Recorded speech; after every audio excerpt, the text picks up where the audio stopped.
Hey folks, welcome to Set Apart Homestead. This is Travis. Wanted to talk today about this flooding that's been happening for the last several months and the damage that it's caused.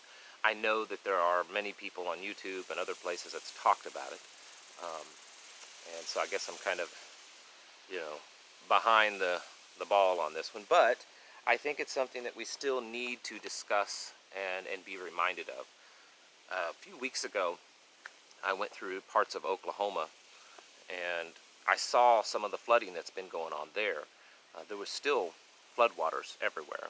I remember I was driving down this one road and it had to be 20 plus miles where the floodwaters were nearly up to the road level. Just solid. Fields, trees, everything was just completely underwater. Numerous roads, side roads that were still closed because they were impassable because of the flooding. And that was just in Oklahoma, and I know that it's been worse from what I hear anyways, up in the upper Midwest, the Nebraska and Iowa, and places like that have been really, really damaged a lot and have taken in so much floodwater. The news media doesn't want to cover this.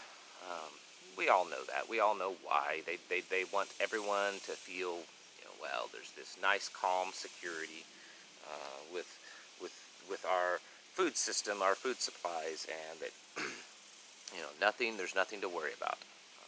I'm doing another video today on my Patreon page on perceived security, so I'll talk more in depth over there on that subject. But that is exactly what is going on, that the American people have this perceived security that it's okay, that this is just a little bit of flooding and it all went away and the food's growing and we're all going to be good. But that's not the truth. The reality is that there have been hundreds of thousands, millions of acres that have been damaged in some form or fashion, and cattle loss and food supplies, storage bins, things like that, grain storage, that have been lost because of all this flooding. Now, I know that there are some that are, saying that this is the apocalypse, that this is the beginning, and it could be. I mean, the apocalypse isn't always going to be something like we would see in a movie, where I've talked about this before, where it's just this one big bang, thing happened that, well, now the apocalypse is here. It's possible, that could happen, but I think the more likely scenario, it's going to be incremental things that happen that cause the tipping, point, and then it just snowballs out of control. This certainly could be one of those things that's at least adding to that, the back of the camel, I guess. What a lot of people don't think about, though, is that it's with this flooding everywhere. We're not talking about just like a flash flood. For those of you that don't live in these areas that have been affected, I think we think of it as a flash flood. Rain falls, it floods, and then after a while it recedes and goes away, and everything's good. And yeah, it could damage some stuff, but the flood waters are gone. The big difference with this flooding this year is not so much the amount of flooding, which it has been significant. It's the length of time that things have been flooded. I'd read once, and I can't remember the exact number, but it's the longest period of time that flooding has happened in these areas in like a century.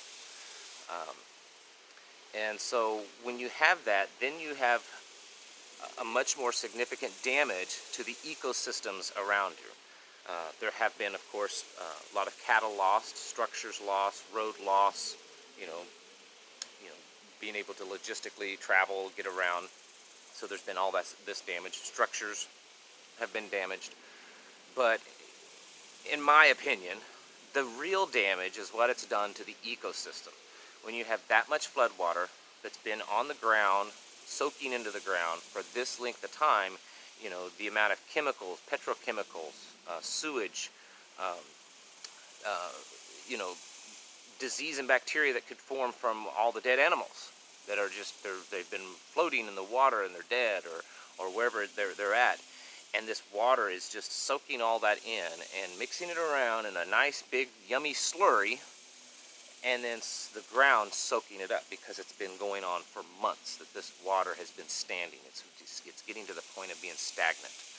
Some of the places that I saw in Oklahoma, that's what it looked like. You know, this was very stagnant water. And in the areas that it had receded, the ground, the grass, just, there wasn't grass. It was this dead, brown, blackish, you know, bits of grass that was left. And you could tell that there was some serious damage there. So even the areas that have receded, the likelihood that they'll produce anything close to what they have in the past is very unlikely. It's going to take a lot of recovery efforts just to get the ecosystems back to where they can even grow food. So it's not just that, you know, we've lost the potential harvest initially because of the flooding, of being able to get things in the ground and plant them and grow them properly. It's the, you know, the long-term effects that we haven't even been able to fully understand and figure out because of what it's doing to the environment around us. So what's that mean? Well, it basically boils down to food shortages, and we're already seeing that. I mean, for those of you that's on things like Facebook, there's been lots of pictures floating around of grocery stores that the shelves are bare, and they have a little sign there saying, you know, due to whatever, you know, we're short on food. I think it's definitely going to get worse. There's just this constant illusion that everything's okay, that there's plenty of food, that there's lots of, we have, you know, we're America, we have lots of food in storage. We have these warehouses and grain bins just, you know, packed full that, you know, even if we stopped growing food, you know, the country could live for years on the food that we have stored. That's not true. Maybe at one point in the past that was somewhat true, but it's not true any longer. We as a country do not have the amount of food on store to take care of us for a very long period of time. We just don't. It just doesn't happen anymore. We're not producing the amounts that we should, that we have in the past. Plus, we have a much larger population, an ever-growing population. So, and then there's exports. So we're trying to feed ourselves. We're trying to feed the rest of the world. And here we have a year that we're not able to get even just a fraction of the food in the ground or on the hoof in these areas that we normally would. So I think it's going to greatly affect food, especially, you know, I think we're really going to start seeing it this fall, and by next spring you could see some very high prices, anything connected to grain, corn, beans, beef. Those areas, you're going to see some increase. We're already seeing it, but I think it's going to get worse. I don't want to come across as like the sky is falling, it's the end of the world, because I don't like the fear-mongering tactics. But we need to be aware of that, and I'd mentioned this back in February, I think it was January. I did a video back in January talking about kind of some ideas I had for the year, some feelings, gut feelings of, you know, financial crises and things like that, and this is part of that. Of course, at that time, I didn't know about this flooding. I wasn't predicting that there was going to be this flooding. It's just happened. And when you factor in all these things, the geopolitical feelings that's going on across the globe, and especially here in the United States, we have, you know, the financial markets that aren't as healthy as a lot of people think they are, and then now added to that, we're going to have less food produced. I think it could be the beginning of, you know, of some rough years ahead of us as a people. I said back then, you know, one of the things you need to do is start stocking up. I mean that now more than ever. You need to start stocking up. The prices are already increasing. Back then, food was really cheap. Now it's increased. You know, grain prices by the bushel and stuff has gone up. Still affordable. You can still get out there and buy stuff, but it is going up. You need to get out there and do that. You need to stop buying into this perceived security that, you know, well, if there's always been food there, there always is going to be food there. because it's not the case. It's not going to always be the case. And this year and next year and the next few years could be a great example of that. A bad, great example, but it could be because of what's happened. You know, this ground is just not going to produce, these grounds that's been flooded, they're just not going to produce what they normally have produced for a while because of the damage that's happened, because that water has sat there for so long stagnant. Some of the areas that I drove through in Oklahoma, and it was just a small portion, but I did get to see it, where they had tried to grow crops, corn. The corn was horrible looking. You know, odds are it's probably not going to produce anything, because by the time that I drove through and saw it, it should have already been, you know, getting at least this tall, and we're talking corn that's only this tall, and it's all yellowish and brown looking, and it's just not healthy, because some of it's probably been underwater, and then the soil itself is just, you know, it's not good quality. So we're going to start seeing that. Then there's another thing that you can also factor in. There's this big push to increase the ethanol that's being put in our fuel, which, as most of you know, the ethanol, this thing of mixing ethanol in our fuel, is driving, especially corn, which corn is in everything. It's driving those prices up. It's creating a, you know, greater need. We're putting our food in our cars. We're fueling our vehicles with food, which is a ridiculous concept for me. When there are other things, you know, ethanol can be produced in other ways than corn, and more efficiently in those other ways than just corn. But hey, that's a topic for another video. Anyways, the point is that we have, I think this is a crisis. Is it an apocalyptic crisis? Maybe not. But I do believe it is something that we need to become more focused on. I think a lot of you are. I think those, you know, the preparedness, homesteady kind of people, I think you are in tune with this. But just because, you know, the waters are receding, and there are some places that they're able to start putting some seed in the ground, don't, you know, let your guard down. Don't become complacent and like, well, you know, it's over now, things are going to start getting better. They will eventually, most likely. But I think it's going to be a lot longer before they start really getting better.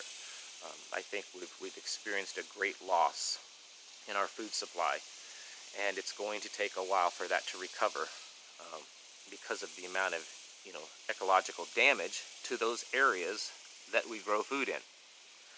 I know that there's people that are struggling up there, especially in the upper Midwest, to get hay for their animals, because they're having to feed hay right now, which they should be, you know, grazing these animals in a lot of places because of the time of the year, but because of the flooding, it's killed off or greatly stunted the hay growth, and so they're having to feed hay now. I've talked to people that, you know, they've been feeding hay, and they may still be feeding hay, because the growth of hay is just, it's not been able to grow, and so it's created this massive demand where there hasn't been for a very long time.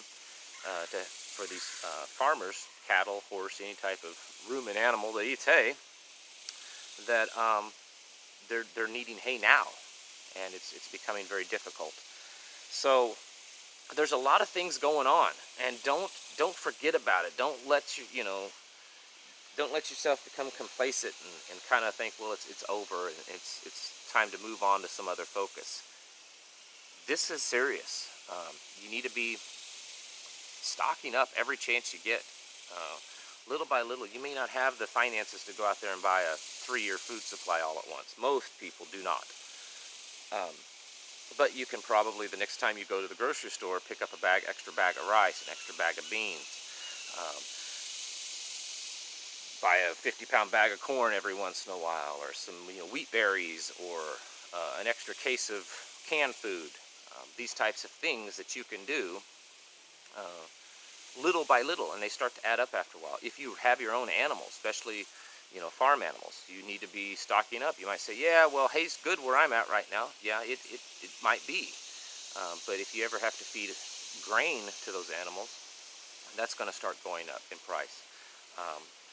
And even though the hay might be good in your area, it may get to the point where they're exporting hay from your area to these flood areas, so it could drive prices up and make it less available for you. So stocking up is something that's very important, whether you're a prepper in the city or you're a homesteader out in the country. Food shortages, I think, are coming to us. They already are. You know, nothing. I've not seen anything too severe. You know, just some signs that there's canned foods that are, you know, not available, that sort of thing. But I do believe that the possibility of this becoming more problematic is definitely there. So keep focused on it and keep doing what you've been doing. Stocking up a little at a time. Every time you go to the store, pick up something. Budget yourself, $20 a week. Most people can afford that. I know that there's some that even $20 a week is really, you know, difficult. $5 a week, $10 a week. I think $20 a week is pretty doable for most people, and $20 a week can buy quite a bit of, you know, long-term food to put away. At the end of the month, you can actually have quite a bit. You know, $80 buys a lot of beans and rice. It really does. So start doing that, because, you know, I don't want my listeners out there a year from now to be like, man, you know, we're starving, we're going broke, we're now at the point of, you know, do we buy food or do we pay for the mortgage or the rent, because the prices have gone up so much. Having that little bit of a buffer, because this, you know, could recover within the next year or two and everything would be fine after that. You just might need something to get you past that. So having, you know, food storage in your closet or in your pantry or whatever can definitely help you get through this, because we could be seeing much more of an increase in food prices over the next 6 to 9 months. So anyways, I know, like I said in the beginning, this is a topic that I'm sure many others have touched over the last couple of months, because it's just been a thing. But I wanted to get in and put my 2 bits of information in. I know, it's not always great, but just keep watch on it. We tend to, as a people, to get focused on something for a time, and then the next big thing comes around and we totally forget about what just happened. So don't forget about this, because it could be, we could be in it for a while because of the amount of damage that's happened. So, all right. Well, thank you all for watching, and I will catch you all in the next video.